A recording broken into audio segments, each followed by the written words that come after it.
Pour bien comprendre la neurophysiologie, donc le fonctionnement du neurone, il va être important que vous revoyiez, si c'est pas clair dans votre tête, que vous revoyiez les notions de transport membranaire. Donc, je vous ai mis sur cette diapo-là les références dans le Campbell, de même que le PowerPoint sur Colnet à aller consulter. En particulier, les notions portant sur la diffusion facilitée des ions avec les canaux et le transport actif qui implique le travail de pompe. Cette diapositive permet de voir les différents événements qui se produisent au niveau d'un neurone pour que celui-ci atteigne son seuil d'excitation, éventuellement produise un influx nerveux et sécrète des neurotransmetteurs. Donc, allons-y avec ces différents événements-là. D'abord, lorsque un neurone est prêt à produire un influx nerveux, on dira qu'il est au repos. Et à ce moment-là, la valeur de son potentiel membranaire au repos est de moins 70 millivolts. Vous voyez ici que c'est mentionné qu'en absence de stimulus, la différence de charge entre le milieu intra- et extracellulaire est égale à moins 70 millivolts. Éventuellement, au niveau des dendrites et du corps cellulaire, il va y avoir différents événements qu'on verra en détail tout à l'heure qui permettent éventuellement aux neurones d'atteindre le seuil d'excitation. Ces événements-là qui se produisent au niveau des dendrites et du corps cellulaire, c'est ça qu'on appelle des potentiels gradués. Ces potentiels gradués-là peuvent être excitateurs, à ce moment-là, on appelle ça des PPSE, ou peuvent être inhibiteurs, à ce moment-là, on appelle ça des PPSI. Évidemment, si la sommation des PPSE et des PPSI ici au niveau du compte d'implantation permettent l'atteinte du seuil d'excitation qui a une valeur de moins 55 millivolts, à ce moment-là, il va avoir la propagation d'un influx nerveux qu'on appelle également potentiel d'action le long de l'axone du neurone. À l'arrivée de l'influx nerveux au niveau des corpuscules nerveux terminaux, on va avoir la sécrétion, la libération de neurotransmetteurs. Ultimement, ces neurotransmetteurs-là vont aller se fixer sur ce qu'on appelle la cellule post-synaptique, donc la cellule après le neurone. Évidemment, vous voyez qu'à ce moment-là, le neurone, on l'appelle le neurone présynaptique, donc évidemment, il est avant la synapse. La synapse, je vous rappelle, est la jonction entre deux neurones ou entre un neurone et un effecteur. Éventuellement, lorsque les neurotransmetteurs sont libérés ici au niveau de la synapse, évidemment, selon qu'ils sont excitateurs ou inhibiteurs, on aura différents événements possibles. Pour maintenir son potentiel membranaire au repos, le neurone va devoir travailler très, très, très fort et actionner des pompes qui vont lui permettre d'avoir une répartition des charges très différentes de part et d'autre de sa membrane. On a d'abord des ions sodium qui seront en très, très forte concentration à l'extérieur du neurone. Évidemment, ça ne veut pas dire qu'il n'y a pas de sodium à l'intérieur, mais la concentration, elle est beaucoup plus forte à l'extérieur, je m'excuse, du neurone pour le sodium. Même chose ici pour le calcium. Très forte, on a des pompes à calcium partout sur la membrane du neurone et qui va permettre de maintenir de fortes concentrations de calcium près de la membrane à l'extérieur du neurone. Même chose également pour le chlore. Donc, on a des pompes à chlore qui vont maintenir de fortes concentrations de chlore à l'extérieur du neurone. On va avoir à l'intérieur du neurone, donc on va avoir de fortes concentrations de potassium. Donc, c'est évidemment facile à retenir. Chlore, sodium, calcium à l'extérieur et il n'y a que le potassium qui est en forte concentration à l'intérieur du neurone. On remarquera également que les protéines, la présence de protéines qui sont chargées négativement et qui contribuent également au maintien du potentiel membranaire. Ce potentiel membranaire-là, donc, au final, vous voyez, va faire en sorte qu'on va avoir plus de charges négatives près de la membrane du neurone à l'intérieur et plus de charges positives à l'extérieur du neurone près de la membrane. Évidemment, il faut comprendre que le neurone lui-même n'est pas chargé, c'est une cellule et elle est neutre, mais on a un différentiel de charge près de la membrane qui s'explique par cette répartition-là très différente des ions de part et d'autre de la membrane. Dernière chose, dans votre martini, c'est le schéma de votre martini à la page 134, simplement vous dire que le calcium n'a pas été présenté. Moi, vous allez voir que je l'ajoute au diapositive parce qu'il est important. Ce schéma-là de la page 135, en fait, il est très similaire à ce que je viens de vous présenter. Le seul intérêt, là, je ne vais pas me lancer dans le détail des mouvements comme tel, là, mais je veux simplement vous signifier, regardez ici, là, on vous présente en fait un voltmètre. Ça a été réellement mesuré, évidemment, avec des cathodes et des anodes microscopiques qui ont permis d'évaluer la valeur, le différentiel de charge qu'on a entre l'extérieur et l'intérieur du neurone près de la membrane. Et cette valeur-là a été établie à moins 70 millivolts. Donc, le différentiel de charge entre les deux milieux, de part et d'autre de la membrane, il est de moins 70 millivolts. En fait, la différence, elle est de 70 millivolts. Pourquoi on dit moins? Tout simplement, c'est qu'on fait référence au fait que c'est à l'intérieur du neurone qu'on va retrouver la polarité négative. Donc, près de la membrane, ici, c'est négatif, alors qu'à l'extérieur, c'est positif. Donc, par convention, on a décidé de dire que le potentiel membranaire au repos du neurone est de moins 70 millivolts. Cette répartition d'ions de part et d'autre de la membrane du neurone résulte du travail de différentes pompes qui, évidemment, sont des protéines membranaires. Hein. Vous vous souvenez comment j'insistais beaucoup sur la structure de la membrane et le rôle des protéines membranaires à l'intérieur des membranes. Donc, on y est là. Je vous explique que la répartition d'ions que je viens de vous mentionner, en fait, est le fruit du travail de pompes qui sont enchâssés dans la membrane du neurone un peu partout sur le neurone.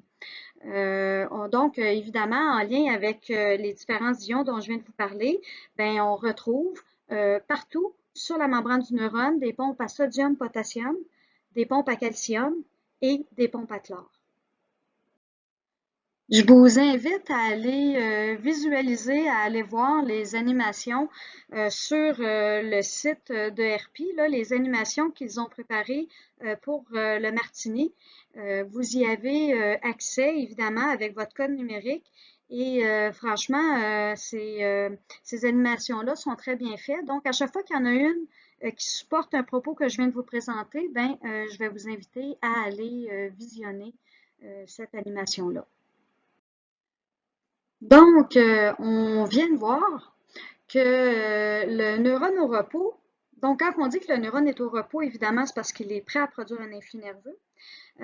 On vient de voir donc que ce neurone-là au repos a dépensé beaucoup d'énergie pour actionner ses pompes. Je vous rappelle que lorsque on parle de pompe, ça veut dire que c'est une protéine membranaire qu'on doit alimenter en ATP pour qu'elle puisse changer de conformation et donc transporter l'ion de part et d'autre de la membrane à l'encontre de son gradient de concentration.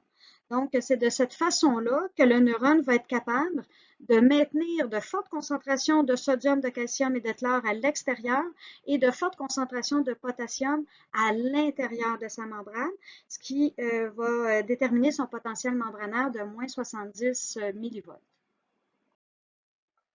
Ce gradient de concentration qui a été des différents ions, là, sodium, potassium, chlore et calcium, qui ont été établis par les pompes, va servir d'énergie potentielle pour le travail du neurone.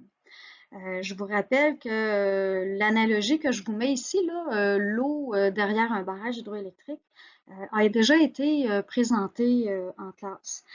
Quand le neurone travaille très fort à pomper les ions d'un côté de sa membrane, c'est l'équivalent de l'eau qu'on a accumulée derrière un barrage hydroélectrique. Cette eau-là devient une énergie potentielle extraordinaire qui, lorsque on la laisse aller en ouvrant évidemment une petite vanne au niveau du barrage, ben c'est cette eau-là qui s'engouffre dans l'ouverture transforme donc son énergie potentielle en énergie cinétique et cette eau-là qui vient frapper les turbines va permettre la production d'électricité. Le neurone fonctionne sensiblement comme un barrage hydroélectrique. Donc, en actionnant ses pompes, il développe une énergie potentielle en accumulant de fortes concentrations d'ions de part et d'autre de sa membrane. Et la petite porte du barrage qu'on ouvre pour laisser s'engouffrer l'eau dans un barrage hydroélectrique, ben, chez le neurone, en fait, ces petites portes-là, ce sera des canaux. Donc, je vous mentionne que le déplacement de ces ions à travers les canaux, et là, je vous rappelle qu'on parle de diffusion facilitée. À ce moment-là, soit dit en passant, le neurone n'a pas besoin de dépenser d'énergie lorsqu'on parle de diffusion facilitée, puisque les ions vont se déplacer en fonction de leur gradient de concentration, comme l'eau qui s'engage dans la petite porte lorsqu'on ouvre une vanne sur le barrage hydroélectrique. Lorsque les canaux s'ouvrent, au niveau de la membrane du neurone, ben, à ce moment-là, ça donne une énergie qui sera à l'origine des événements comme l'atteinte du seuil d'excitation, la propagation de l'influx nerveux et ultimement la sécrétion de neurotransmetteurs. Il convient donc, dans un premier temps, de situer sur la membrane du neurone ces différents canaux dont je viens tout juste de vous parler. Les canaux dont on parle ici, c'est des canaux à ouverture active. C'est-à-dire que à la base, ces canaux-là sont fermés et qu'un stimulus provoquera leur ouverture, permettant ici la diffusion de l'ion en fonction de son gradient de concentration. Au niveau du neurone, il existe deux types de canaux à ouverture active, dont le stimulus qui provoque l'ouverture est différent. Donc, dans un premier temps, on va avoir des canaux chimiodépendants dont l'ouverture dépend de la présence d'un neurotransmetteur. C'est pour ça qu'on les appelle chimiodépendants. Et on a également des canaux voltage dépendants dont l'ouverture dépend de la variation du voltage. Sur les diapositives, vous allez voir qu'on parle de changement du potentiel membranaire. OK, donc si vous voyez, on est à la page 132 dans votre Martini. Et là, on est vraiment plus spécifiquement au niveau des dendrites et du corps cellulaire. Donc, il est important de comprendre qu'au niveau des dendrites et du corps cellulaire, ce qu'on va retrouver, c'est des canaux chimiodépendants. Vous voyez qu'on vous mentionne que ces canaux-là vont s'ouvrir lors de la liaison d'une molécule spécifique. Le nom l'indique, chimiodépendant. Donc, ça veut dire que leur ouverture dépend de la présence d'une substance chimique. Évidemment, comme on est en neurologie, on comprendra que ces substances chimiques-là, évidemment, ce sont des neurotransmetteurs. Il est tout à fait logique que les canaux chimiodépendants soient situés au niveau des dendrites et du corps cellulaire, puisque on parle ici de la zone réceptrice du neurone. Ça veut dire que c'est cette zone-là du neurone qui reçoit les neurotransmetteurs qui ont été sécrétés par les neurones qui sont autour. Donc, on vous présente d'abord, il existe différents types là, de canaux chimiodépendants au niveau des dendrites et du corps cellulaire. Donc, on vous précise qu'on a des canaux à sodium et vous les voyez, là, c'est les petits canaux en mauve que je viens ici d'encercler. On a des canaux à potassium également. Et malheureusement, ils ont omis dans le Martini de positionner des canaux à chlore. Sachez, je vous l'ai rajouté là, sachez qu'au niveau des dendrites et du corps cellulaire, on retrouve également des canaux Atlar que moi j'ai symbolisé avec un X vert. Et donc voilà, je vous ai mis quelques canaux Atlar pour vous permettre de bien visualiser. Voyons maintenant le mécanisme à l'origine de l'ouverture des canaux chimiodépendants. Donc, vous voyez ici, lorsque le neurone est au repos, on voit très bien que le canal, dans ce cas-ci, on parle de canal à sodium, on voit que le canal est fermé. Je vous fais remarquer la présence ici du neurotransmetteur. Donc, évidemment, le neurotransmetteur agit comme un stimulus et lorsque le neurotransmetteur a de l'affinité pour les canaux à sodium, il vient se fixer sur le récepteur du canal à sodium. À ce moment-là, le canal s'ouvre et évidemment, le sodium va s'engouffrer à l'intérieur du neurone. Je vous rappelle que les concentrations de sodium sont plus fortes à l'extérieur. Donc, lorsque le canal s'ouvre, le sodium s'engouffre à l'intérieur du neurone. On a ici l'exemple pour les canaux à potassium. Donc, évidemment, ici, on voit que le canal à potassium est fermé. Notre neurone est au repos. Et si on a la présence de neurotransmetteurs qui ont de l'affinité pour les canaux à potassium, à ce moment-là, le neurotransmetteur vient se fixer sur le canal à potassium. Le canal à potassium va s'ouvrir et évidemment, puisque les concentrations de potassium sont plus importantes à l'intérieur du neurone, lorsque le canal s'ouvre, par diffusion facilitée, le potassium va sortir du neurone. Encore une fois, dans ce schéma-là, on a omis les canaux Atlar. Donc, simplement, vous mentionnez que c'est exactement le même principe. Si le neurotransmetteur a de l'affinité pour les canaux Atlar chimiodépendants qui sont situés sur les dendrites et le corps cellulaire, à ce moment-là, le neurotransmetteur se fixe sur le canal s'ouvre et à ce moment-là, comme pour le sodium, le chlore va évidemment s'engouffrer à l'intérieur du neurone. Les canaux voltage dépendants, quant à eux, sont positionnés sur toute la longueur du neurone. On voit sur la diapo qu'on aura des canaux à sodium, voltage dépendant. J'attire votre attention sur l'iconographie. Donc, on voit que les canaux voltage dépendants n'ont pas le même schéma que pour les canaux chimiodépendants qu'on vient tout juste de voir. Donc, on a des canaux à sodium voltage dépendant et on a également des canaux à potassium voltage dépendant qui, je vous rappelle, sont positionnés sur toute la longueur de l'axone. Le fonctionnement de ces canaux-là est similaire à ce qu'on a vu pour les canaux chimiodépendants. Par ailleurs, évidemment, le stimulus ne sera pas le même.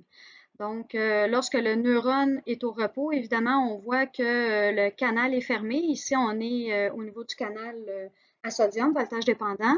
Et lorsqu'il y a une variation de voltage, donc lorsque le potentiel membranaire est modifié, le canal va s'ouvrir. Évidemment, il faut que la variation soit suffisante et ça va provoquer l'ouverture comme telle du canal. Évidemment, même principe que pour chimiodépendant, puisque la concentration de sodium, elle est pareille partout, donc élevée à l'extérieur. Donc, quand le canal s'ouvre, le sodium s'engouffre à l'intérieur du neurone. Même principe ici pour le canal à voltage, à potassium voltage dépendant. Donc, il est fermé lorsque le neurone est au repos. Si la variation de voltage est suffisante, à ce moment-là, la vanne du canal s'ouvre et le potassium va sortir à ce moment-là du neurone. Malheureusement, on a omis de mentionner dans votre martini que des canaux à calcium voltage dépendant étaient présents sur la membrane des corpuscules nerveux terminaux, donc à l'extrémité du neurone. Le calcium étant en forte concentration à l'extérieur du neurone, l'ouverture de ces canaux, qui, je vous rappelle, se produit lorsqu'on a une variation de voltage suffisante. Donc, l'ouverture des canaux va provoquer une entrée massive du calcium dans les corpuscules nerveux terminaux. J'ai trouvé, heureusement, une schématisation de neurones où on vous détaille finalement l'ensemble des pompes et des canaux qui sont présents sur les différentes structures du neurone. Donc, ce schéma-là, soit dit en passant, est tiré d'un bouquin qui s'appelle le McKinley, qui est un livre d'anatomie-physiologie humaine. Donc, ça résume l'ensemble des notions que je viens de vous présenter. Donc, si on regarde ça ensemble, donc dans la partie réceptrice du neurone, on parle ici du corps cellulaire et des dendrites. Vous voyez qu'on a des canaux ligands dépendants. Donc, important de comprendre que ligand dépendant, c'est synonyme de chimiodépendant. Donc, dans ce cas-là, je vous rappelle que c'est la présence d'un neurotransmetteur qui va provoquer l'ouverture du canal. Donc, on a ici le canal à potassium, le canal à chlore, qui n'était pas présent, je vous rappelle, dans votre martini. Et ici, hein, vraiment, il n'y a jamais rien de parfait. Dans ce cas-ci, en mauve, le canal ionique, là, ben, celui-là, c'est canal de sodium, soit dit en passant. Donc, sodium, potassium, chlore, chimiodépendant, présent sur les dendrites et le corps cellulaire du neurone. Au niveau de ce qu'appelle ici la zone gâchette, c'est nous, dans le martini, ce qu'on appelle le compte d'implantation. Donc, évidemment, on va avoir, puis c'est la même chose sur toute la longueur de l'axone, donc également dans sa partie conductrice. On va avoir des canaux à sodium et à potassium, voltage dépendant, dont l'ouverture, je vous rappelle, dépend d'une variation de voltage suffisante. Et finalement, regardez ici, là, on vous les présente, on ne l'avait pas comme tel dans le martini, mais dans la partie sécrétrice, donc au niveau des corpuscules nerveux terminaux, ben, vous voyez qu'on a des canaux voltage dépendants à calcium. Donc, quand la variation de voltage est suffisante, ça va permettre évidemment l'entrée de calcium à l'intérieur du bouton terminal. J'attire votre attention sur le fait qu'on vous mentionne qu'on va avoir des pompes à calcium ici au niveau des boutons terminaux, particulièrement abondants, parce que c'est surtout au niveau des boutons terminaux qu'on veut avoir une entrée massive de calcium à l'arrivée de l'influx nerveux. Donc, les pompes à calcium sont particulièrement abondantes au niveau des corpuscules nerveux terminaux. On vous présente également, regardez, on a la pompe sodium-potassium, les pompes sodium-potassium qui sont présentées en fait sur l'ensemble du neurone. On en retrouve dans toute la membrane plasmique du neurone pour s'assurer évidemment qu'on va avoir du sodium et du potassium là, en forte concentration. Je vous rappelle, sodium à l'extérieur, potassium à l'intérieur sur toutes les parties du neurone. Maintenant que nous avons vu comment les canaux et les pompes sont dispersés au niveau de la membrane du neurone, allons-y concrètement avec les différents événements. Donc, évidemment, vous reconnaissez cette diapo-là. J'ai commencé le PowerPoint avec elle. Donc, on va d'abord s'intéresser à la production d'un influx nerveux. Soit dit en passant, influx nerveux et potentiel d'action, c'est synonyme. Donc, vous voyez, là, on va débuter avec cet événement-là ici, où on constate donc qu'il y a atteinte du seuil d'excitation au niveau du cône d'implantation, donc dans cette région-là. Et là, ce que je vous mentionne, c'est qu'à partir du moment où on atteint le seuil d'excitation, il va y avoir production d'un influx nerveux qu'on appelle aussi potentiel d'action. Donc, voyons comment ça se passe. Donc, on débute avec le cône d'implantation où on est encore au repos et on est à moins 70 millivolts. Je vous rappelle qu'au niveau de l'axone, ce que l'on aura, c'est des canaux voltage dépendants. Donc, à l'atteinte du seuil d'excitation de moins 55 millivolts dans le cône d'implantation, les canaux à sodium dans cette région-là, juste après, en fait, le cône d'implantation, vont s'ouvrir. Et à ce moment-là, on va avoir une entrée massive de sodium juste après, dans la zone là, de l'axone, juste après le compte d'implantation. L'entrée massive de sodium à ce moment-là à l'intérieur du neurone va permettre évidemment, va modifier le potentiel membranaire. Donc, plus il y aura de sodium qui va entrer, plus évidemment on va augmenter le caractère positif du potentiel membranaire. Donc, vous voyez qu'on passe de moins 70, éventuellement, on a une certaine quantité de sodium qui est rentrée, on vous dit, bon, ben là, on est rendu à plus 10, et ultimement, on va atteindre le plus 30. Le plus 30, c'est la valeur, c'est l'intensité que va atteindre tous les influx nerveux. Donc, on n'a pas des influx nerveux de faible ou de grande intensité.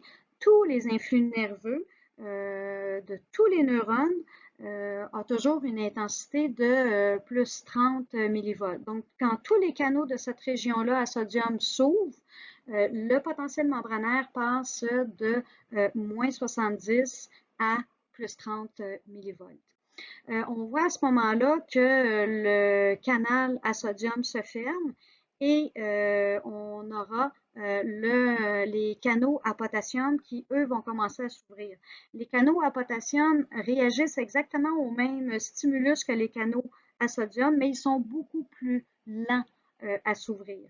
Donc, les canaux à sodium ont le temps à l'atteinte du seuil d'excitation, les canaux à sodium ont le temps de s'ouvrir dans la zone, je vous rappelle, là, c'est vraiment localisé comme phénomène. Donc, tout de suite après le compte d'implantation, quand on atteint le seuil d'excitation dans le compte d'implantation, les canaux à sodium s'ouvrent, le sodium entre et éventuellement les canaux à potassium qui sont plus lents vont s'ouvrir à leur tour. À ce moment-là, évidemment, quand les canaux à potassium s'ouvrent, le potassium, lui, aura tendance à sortir. Donc là, c'est le contraire. On a ajouté du positif à l'intérieur du neurone quand les canaux à sodium s'ouvrent et là, au contraire, on enlève des charges positives quand les canaux à potassium s'ouvrent parce que le potassium, lui, va sortir. Évidemment, ça fait en sorte que là, à ce moment-là, on va passer de plus 30, on s'en retourne vers le 0. Éventuellement, on s'en retourne vers le moins 70. Mais ce qu'il faut comprendre, c'est que les canaux à potassium sont tellement lents à se fermer qu'il va y avoir plus de potassium qui va sortir du neurone qu'il y a de sodium qui est entré. À ce moment-là, ça va provoquer un état particulier qu'on appelle l'hyperpolarisation. Donc, vous voyez que mon neurone est littéralement hyperpolarisé. Donc, au lieu d'être à moins 70, il se trouve à être à moins 80. Et ultimement, les pompes sodium-potassium vont s'activer pour rétablir telles qu'elles étaient les charges de sodium et de potassium et ramener donc mon neurone dans cette zone-là à moins 70. Le schéma que l'on a ici, qui ne vient pas du Martini, qui vient d'un autre bouquin, qui est le Campbell, ce schéma-là, je l'aime bien puisqu'il permet de comprendre la propagation de la vague de dépolarisation au niveau de l'axone du neurone. Donc, vous voyez ici, dans le schéma, lorsque, soit dit en passant, lorsque le neurone est au repos, bien, on présente la membrane rouge et on voit très bien, évidemment, notre répartition, là, notre polarité. Donc, on est plus positif à l'extérieur et plus négatif à l'intérieur. Donc, ici, là, on a une valeur de moins 70. Et donc, ce qu'on vous présente ici, la partie en bleu, c'est lorsque les canaux à sodium s'ouvrent, évidemment, ça provoque une inversion de la polarité, donc on a une dépolarisation. Le sodium, en entrant à l'intérieur du neurone, fait en sorte que dans cette région-là du neurone, ça devient plus positif à l'intérieur et plus négatif à l'extérieur. Donc, on a une inversion de la polarité. Et il faut comprendre que cette inversion-là de la polarité, cette dépolarisation-là, dans cette région-là, donc c'est un phénomène qui est très localisé, cette dépolarisation-là va provoquer à son tour l'ouverture de canaux à sodium juste à côté. Et donc, ça veut dire que là, on voit la propagation, littéralement, là, la vague de dépolarisation du neurone, c'est l'influx nerveux à proprement parler. Donc, on voit ici la dépolarisation qui s'est déplacée. Donc, cette première dépolarisation-là provoque la dépolarisation du segment suivant, qui lui-même provoque la dépolarisation du segment suivant, etc., etc. Et donc, à ce moment-là, l'influx nerveux va se propager sur toute la longueur de l'axone. On voit qu'en arrière de la vague de dépolarisation qui est due à l'entrée de sodium, bien évidemment, on a la vague de repolarisation qui va même conduire, je vous rappelle, à une hyperpolarisation et qui vient en fait, qui est produit par l'ouverture très lente des canaux à potassium voltage dépendant au niveau de l'axone. À ce moment-là, le potassium sort et on représente cet événement-là en vert ici sur le schéma. Donc, derrière la vague de dépolarisation, on a toujours une vague de repolarisation qui conduit, je vous rappelle, même à une hyperpolarisation et qui, évidemment, suit de près la vague de dépolarisation. Et en arrière, vous voyez, on a la remise en place, donc le retour au repos, ça redevient rouge ici. Ça, c'est l'action des pompes sodium-potassium qui fait en sorte que derrière la vague d'hyperpolarisation, on va avoir un retour au repos à moins 70 via le travail des pompes sodium-potassium. Le schéma qu'on a ici est une représentation graphique des variations des potentiels membranaires que je viens tout juste de vous exposer. Donc, vous voyez, on part en potentiel de repos à moins 70 millivolts. Puis, ce qu'on vous mentionne ici, c'est l'atteinte du seuil d'excitation, donc au niveau des dendrites et du corps cellulaire. Donc, cette portion-là ici, soit dit en passant, du graphique, implique les canaux chimiodépendants au niveau des dendrites et du corps cellulaire et les neurotransmetteurs. Donc, c'est des notions que je ne vous ai pas encore détaillées, mais on comprend qu'on atteint au niveau du cône d'implantation, on atteint à ce moment-là le seuil d'excitation. Et donc, on comprend que l'atteinte du seuil d'excitation au niveau du cône d'implantation va provoquer l'ouverture des canaux voltage dépendants qui sont situés juste après le cône d'implantation. Dans un premier temps, ce seront les canaux à sodium qui vont s'ouvrir. Et à ce moment-là, dans cette zone-là de l'axone, on va avoir une dépolarisation. Donc, on part de moins 70 jusqu'à plus 30. Et ça vient du fait qu'on va avoir une entrée massive de sodium à l'intérieur de l'axone dans cette zone-là. L'atteinte du seuil d'excitation va également provoquer l'ouverture des canaux à potassium dans la même zone, mais les canaux à potassium, je vous rappelle, sont beaucoup plus lents à s'ouvrir. Donc, au moment où les canaux à potassium voltage dépendant s'ouvrent au niveau de l'axone, les canaux à sodium, eux, se sont refermés. L'ouverture des canaux à potassium va provoquer la sortie du potassium à l'extérieur du neurone et donc à ce moment-là, je vais constater une repolarisation. Donc, la sortie d'ions positifs fait en sorte que dans cette région-là de l'axone, mon potentiel membranaire revient à moins 70.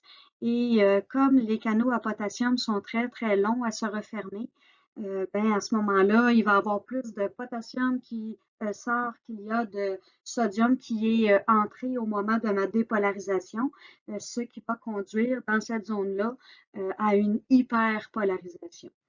qu'on peut constater ici, là, qui aura une valeur de moins 80 millivolts. Éventuellement, on a un retour au potentiel membranaire de repos grâce à l'activation des pompes sodium-potassium. Sodium-potassium. Vous pouvez aller voir l'animation concernant le potentiel d'action. Maintenant que l'on comprend comment se produit un influx nerveux et comment il se propage le long de l'axone, allons-y avec l'atteinte du seuil d'excitation. Donc, je vous dis, voyons maintenant comment un neurone peut atteindre le seuil d'excitation de moins 55 millivolts dans la région du cône d'implantation. Il faut comprendre que le premier événement qui va permettre l'atteinte du seuil d'excitation, c'est évidemment la sécrétion de neurotransmetteurs par le neurone présynaptique au niveau de la fente synaptique. Donc, on est maintenant rendu à l'étape où on veut comprendre comment le neurone peut atteindre le seuil d'excitation dans son cône d'implantation. Donc, on vous mentionne ici évidemment qu'au repos, le neurone est à moins 70 millivolts et il faut comprendre que c'est au niveau des dendrites et du corps cellulaire qu'on va pouvoir avoir ce qu'on appelle des potentiels gradués. Ces potentiels gradués-là, c'est ce qu'on appelle des PPSE et des PPSI. Et les potentiels gradués, éventuellement, vont amener le neurone à atteindre son seuil d'excitation dans le cône d'implantation. Donc, je vous prépare pour la diapo suivante. Il faut comprendre que cette région-là, ici, du neurone, les dendrites et le corps cellulaire d'un neurone, en général, sont en synapse avec des milliers d'autres neurones. Donc, on aurait en fait des boutons terminaux ici tout le tour du corps cellulaire au niveau des dendrites. Et ces corpuscules-là terminaux, des neurones qui sont en synapse avec ce neurone-là, libèrent des neurotransmetteurs. Donc, évidemment, c'est selon le type de neurotransmetteur et la quantité de neurotransmetteurs qui sont libérés ici, au niveau des dendrites et du corps cellulaire, qu'éventuellement, on pourra atteindre le seuil d'excitation. Donc, voyons donc plus en détail comment ça se produit. Le schéma que vous voyez ici est vraiment un agrandissement de ce qui se passe au niveau de la synapse. Donc, vous voyez ici un corpuscule nerveux terminal appartenant au neurone présynaptique, donc le neurone avant la synapse. Et ici, évidemment, on voit comme tel les canaux chimiodépendants, donc logés au niveau de la membrane des dendrites et du corps cellulaire du neurone post-synaptique. Donc, allons-y d'abord. Ce qu'on vous mentionne, c'est on voit la vague de dépolarisation ici qui arrive. Cette vague-là de dépolarisation, donc c'est l'influx nerveux à proprement parler qui arrive à l'extrémité du neurone au niveau des corpuscules nerveux terminaux. Et évidemment, cette vague de dépolarisation-là au niveau de la membrane du corpuscule nerveux terminal va provoquer l'entrée massive de calcium dans le bouton terminal. Je vous rappelle que c'est au niveau des corpuscules nerveux terminaux qu'on retrouve des canaux à calcium voltage dépendant qui vont s'ouvrir au moment de l'arrivée de l'influx nerveux. Donc, le calcium s'engouffre à l'intérieur du corpuscule nerveux terminal et cette forte concentration-là de calcium, l'entrée massive de calcium dans le bouton terminal provoque l'exocytose. Donc, vous voyez ici les petites vésicules de neurotransmetteurs qui ont été donc accumulés dans le corpuscule nerveux terminal. Je vous rappelle qu'à la base, les neurotransmetteurs sont synthétisés au niveau du corps cellulaire et éventuellement, les vésicules qui sortent de l'appareil de Golgi sont acheminées jusqu'à l'extrémité du neurone. Et donc, on comprendra que lorsque le calcium rentre à l'arrivée de l'influx nerveux, allez voir les notions de transport membranaire vésiculaire, allez voir le phénomène d'exocytose. Donc, les vésicules de neurotransmetteurs viennent fusionner avec la membrane du neurone du corpuscule nerveux terminal. Et ça va provoquer donc la libération de neurotransmetteurs dans la fente synaptique. Et ultimement, vous voyez, les neurotransmetteurs vont aller se fixer sur les canaux chimiodépendants du neurone post-synaptique au niveau des dendrites et du corps cellulaire. Dans l'exemple qu'on vous donne ici, ça donne que le neurotransmetteur a de l'affinité pour les canaux à sodium. Donc, lorsque le neurotransmetteur vient se fixer sur les récepteurs à sodium, le canal s'ouvre et évidemment, on voit que le sodium entre à l'intérieur du neurone post-synaptique. Les phénomènes, les mouvements d'ions entraînés par l'association des neurotransmetteurs là, sur les dendrites et le corps cellulaire, c'est ce qu'on va appeler des potentiels gradués. Ce sont des potentiels gradués qui éventuellement vont conduire ou non le neurone à atteindre son seuil d'excitation. Donc, ici, ce que vous voyez, ce sont des potentiels gradués excitateurs. En fait le vrai terme, c'est potentiel post-synaptique excitateur, des PPSE. Ce n'est pas la première fois que je dis ce terme-là. Évidemment, ici, c'est exactement comme sur la diapo que je viens de vous présenter. Donc, on comprendra évidemment que lorsque l'association du neurotransmetteur avec les canaux chimiodépendants ici implique des canaux à sodium, bien évidemment, ça va faire en sorte que le sodium, je vous rappelle, le sodium est en forte concentration à l'extérieur du neurone. Donc, quand les canaux à sodium s'ouvrent, on voit ici le neurotransmetteur, bien évidemment, le sodium entre à l'intérieur du neurone et éventuellement modifie le potentiel membranaire. Plus il y aura de sodium qui entrera à l'intérieur du neurone, bien, plus le potentiel membranaire va se rapprocher de cette excitation. Et c'est pour cette raison-là que ce qui entraîne les neurotransmetteurs qui entraînent l'entrée de sodium, on dit que ce sont des neurotransmetteurs excitateurs. Et à ce moment-là, ce qu'ils entraînent, c'est ce qu'on appelle des PPSE, potentiels post-synaptiques excitateurs. Donc, ici, ce que je vous présente, ce sont les PPSI, les potentiels post-synaptiques inhibiteurs. Évidemment, ici, ça implique le potassium ou le chlore. Évidemment, ici, on parle de la sortie du potassium. Donc, lorsque le neurotransmetteur a de l'affinité pour les canaux à potassium, ben, à ce moment-là, le potassium va sortir du neurone. Bien évidemment, je vous rappelle que le potassium est en plus forte concentration à l'intérieur du neurone. Donc, quand les canaux s'ouvrent, on a une diffusion facilitée du potassium vers l'extérieur du neurone. Si je fais sortir des charges positives, évidemment, ça aura pour effet de m'éloigner du seuil d'excitation. C'est pour cette raison-là qu'on dit que c'est inhibiteur. Donc, les neurotransmetteurs qui ont de l'affinité pour des canaux à potassium sont des neurotransmetteurs inhibiteurs. Évidemment, on a la même logique avec les canaux à chlore. Je vous rappelle qu'on a omis dans le martini des canaux à chlore, donc moi, je les ai rajoutés sur le schéma. Donc, vous voyez ici, j'ai mis une représentation du canot à chlore.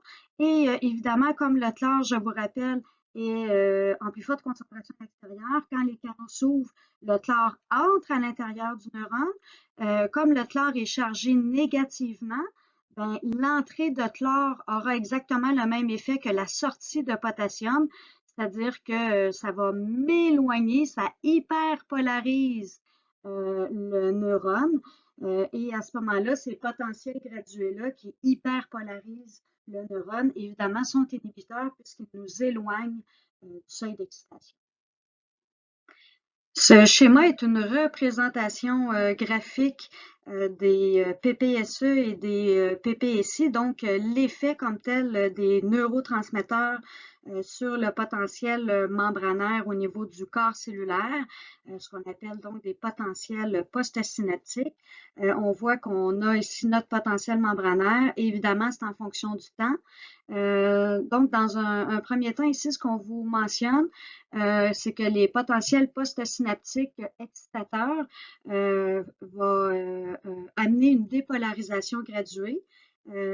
Et évidemment, vous voyez, ça nous rapproche du seuil d'excitation ici qui est à moins 55. Les PPSE, je vous rappelle, sont provoqués par l'ouverture des canaux à sodium.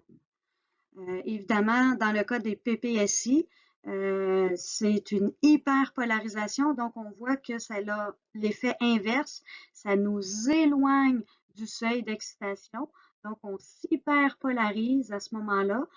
Et évidemment, c'est dû soit à l'entrée de potassium ou à la sortie je m'excuse, la sortie de potassium ou l'entrée de chlore. Et au final, ce qu'on vous dit, c'est que c'est la sommation ou l'intégration des PPSE et des PPSI au niveau du corps cellulaire qui vont faire en sorte que le neurone va atteindre ou non son seuil d'excitation. J'aime beaucoup cette diapositive-là. C'est une photomicrographie. Vous voyez, là, ça a été grossi 4000 fois. C'est pas présent dans votre Martini. Je suis allée chercher ça dans un autre bouquin. C'est une photo réelle, donc, d'un neurone. On peut voir ici le corps cellulaire du neurone, donc le neurone postsynaptique. Et on voit les milliers de corpuscules nerveux terminaux des neurones présynaptiques qui, évidemment, là, viennent faire synapse avec le corps cellulaire du neurone et les dendrites du neurone postsynaptique. Cette image-là, cette photo-là, nous permet de comprendre que littéralement, un neurone, comme il est en synapse avec des milliers de neurones présynaptiques, bien évidemment, ça fait en sorte qu'à tout moment, ce neurone-là peut recevoir des neurotransmetteurs excitateurs, des neurotransmetteurs inhibiteurs. Donc, le neurone, littéralement, postsynaptique, baigne dans un cocktail de neurotransmetteurs. Et finalement, c'est la sommation des effets causés par les neurotransmetteurs excitateurs, donc les PPSE, et les neurotransmetteurs inhibiteurs, les PPSI, qui vont déterminer au final si mon neurone postsynaptique atteint ou non son seuil d'excitation. Donc, on revient sur ce schéma-là. C'est la deuxième fois que je vous le présente. Et là, je vais détailler en fait ce qui se passe ici. Au moment de l'atteinte du seuil d'excitation. Évidemment, notre neurone, après ma barre, est à moins 70 partout. Donc, en potentiel de repos, il est prêt à produire un influx nerveux. Et évidemment, ce que l'on voit ici, c'est la variation du potentiel de repos jusqu'à l'atteinte du seuil d'excitation à moins 55. Évidemment, ce phénomène-là est dû au potentiel postsynaptique excitateur et inhibiteur. Donc, je vous rappelle, excitateurs, c'est les canaux chimiodépendants à sodium qui se sont ouverts. Et les PPSI, c'est les canaux à potassium ou à chlore qui se sont ouverts, chimiodépendants, bien évidemment. Donc, c'est en fonction des neurotransmetteurs qui sont libérés au niveau du corps cellulaire et des dendrites. Du neurone. Et ultimement, ces potentiels-là gradués vont conduire le neurone à son seuil d'excitation au niveau du cône d'implantation, qui, je vous rappelle, a une valeur de moins 55 millivolts. La suite des choses, bien évidemment, vous la connaissez. Je ne vais pas tout répéter le restant de la courbe, puisque je vous invite en fait à aller revoir ces notions-là à la diapositive 22, où là, je vous décris chacun des événements, c'est-à-dire la dépolarisation, la repolarisation, l'hyperpolarisation et ultimement le retour au potentiel de repos avec l'activation des pompes sodium-potassium. Donc, allez voir la diapositive 22. Ici, on a une petite diapositive maison pour vous illustrer ce qu'on appelle la loi du tout ou du rien. Donc, regardez, on vous dit d'abord, on a un stimulus. Évidemment, ce stimulus-là ou ces stimuli-là vont conduire au niveau du corps cellulaire. Donc, on comprend ici que le stimulus, c'est les neurotransmetteurs, éventuellement conduisent à des potentiels gradués, PPSE, PPSI, ultimement, pourrait entraîner une dépolarisation au niveau du corps cellulaire qui permettrait l'atteinte du seuil d'excitation de moins 55 au niveau du compte d'implantation. Ultimement, si on atteint le seuil d'excitation, ben, il y aura évidemment production d'un influx nerveux, ce qu'on appelle un potentiel d'action. Donc, quand on parle de la loi du tout ou du rien, ça implique en fait deux caractéristiques auxquelles obéit l'influx nerveux. D'abord, la notion de tout, c'est qu'un influx nerveux aura toujours la même intensité, peu importe le stimulus. À partir du moment où il y a atteinte du seuil d'excitation, l'influx nerveux aura toujours une même valeur, c'est-à-dire plus 30. Donc, le tout, il est toujours le même, plus 30. Ici, la notion de rien, ça veut dire que tant ou si longtemps qu'on n'a pas atteint le seuil d'excitation de moins 55 millivolts, il n'y a rien qui se passe. Et à partir du moment où on l'atteint, ben à ce moment-là, on aura une dépolarisation d'une valeur de plus 30. On a ici un petit exercice simplement pour vous illustrer la loi du tout ou du rien. Donc, on vous dit si éventuellement le stimulus entraîne une dépolarisation au niveau du compte d'implantation de plus 10, vous voyez ici le plus 10. On vous demande est-ce qu'il y aura un potentiel d'action? Bien, évidemment, si on regarde ici la droite que je vous ai schématisée, simplement vous dire, regardez, ici on a moins 70, c'est le potentiel de repos, le potentiel membranaire au repos. Ici, évidemment, le moins 55, donc c'est la valeur de notre seuil d'excitation. Et le plus 30 ici, millivolts, évidemment, c'est la valeur de ma dépolarisation. Et donc, on vous dit, si on a un stimulus qui permet d'atteindre au niveau du compte d'implantation plus 10 millivolts, est-ce qu'il y aura production d'un potentiel d'action d'un influx nerveux? Bien évidemment, puisque vous voyez à quel point en fait, ça fait longtemps qu'on a dépassé le seuil d'excitation et effectivement, à partir du moment où on atteint le seuil d'excitation, on va avoir, oui, un potentiel d'action et ce potentiel d'action-là va conduire à une dépolarisation de plus 30.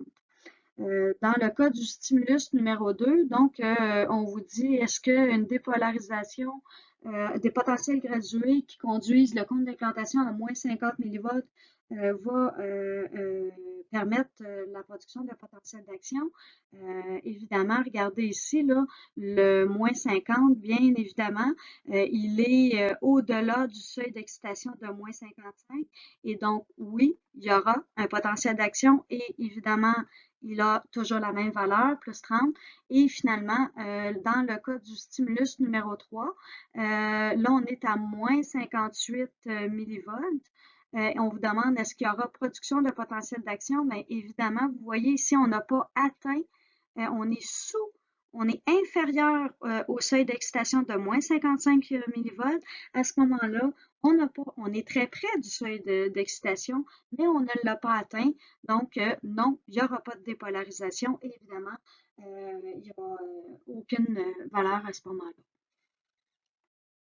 La diapositive que l'on a ici est pour représenter la propagation d'un potentiel d'action au niveau d'un axone amyélinisé. Donc, c'est ce qu'on appelle une propagation continue. Cette propagation-là, elle est plus lente que lorsque le neurone est myélinisé. Évidemment, je vous rappelle que c'est des notions qu'on a vues dans le premier PowerPoint quand je vous ai parlé de la myéline. Donc, ici, vous voyez que l'axone n'est pas myélinisé et donc, ça veut dire que tout la membrane de l'axone va devoir se dépolariser de proche en proche, hein. Donc, sur toute l'axone, on va retrouver des canaux à sodium et à potassium voltage dépendant qui vont devoir alternativement s'ouvrir et se refermer. Et donc, évidemment, ça fait en sorte que cette propagation-là, elle est plus lente. J'aime bien la représentation ici des petits dominos. Évidemment, ici, c'est ce qu'on vous présente, c'est ce qu'on appelle la conduction saltatoire ou la propagation saltatoire d'un potentiel d'action. Donc là, évidemment, on voit qu'on est au niveau d'un axone myélinisé. Dans ce cas-ci, on parle d'un axone au niveau d'un neurone qui est au niveau du système nerveux périphérique, puisqu'on voit évidemment qu'il s'agit de neurolémocytes. Donc, dans ce cas-ci, la propagation se fait beaucoup plus rapidement. C'est pour ça que la myéline accélère la vitesse de propagation des influx nerveux, puisqu'on comprendra que dans la région de l'axone où on retrouve la gaine de myéline, on retrouve le neurolémocyte, bien évidemment, il n'y aura pas de canaux ou très très peu de canaux à sodium et à potassium voltage dépendant. Et donc, évidemment, ça fait en sorte que il y a beaucoup moins de travail à faire, si vous voulez, pour propager l'influx nerveux, puisque c'est seulement dans ces régions-là ici, donc où est-ce qu'il n'y a pas de myéline, ce qu'on appelle les nœuds de la neurofibre ou les nœuds de Ranvier, que effectivement on va avoir notre potentiel d'action, c'est-à-dire la dépolarisation suivie d'une repolarisation. Donc, on dit saltatoire. Saltatoire réfère à sauter. Et donc, littéralement, ça donne l'impression que le potentiel d'action saute d'un nœud de Ranvier à l'autre. Et donc, c'est pour ça qu'on appelle ça la conduction saltatoire. Et évidemment, on fait toujours référence à nos petits dominos. Donc, vous voyez qu'on a beaucoup moins de dominos ici à faire tomber. Donc, moins de travail à faire. La propagation est plus rapide.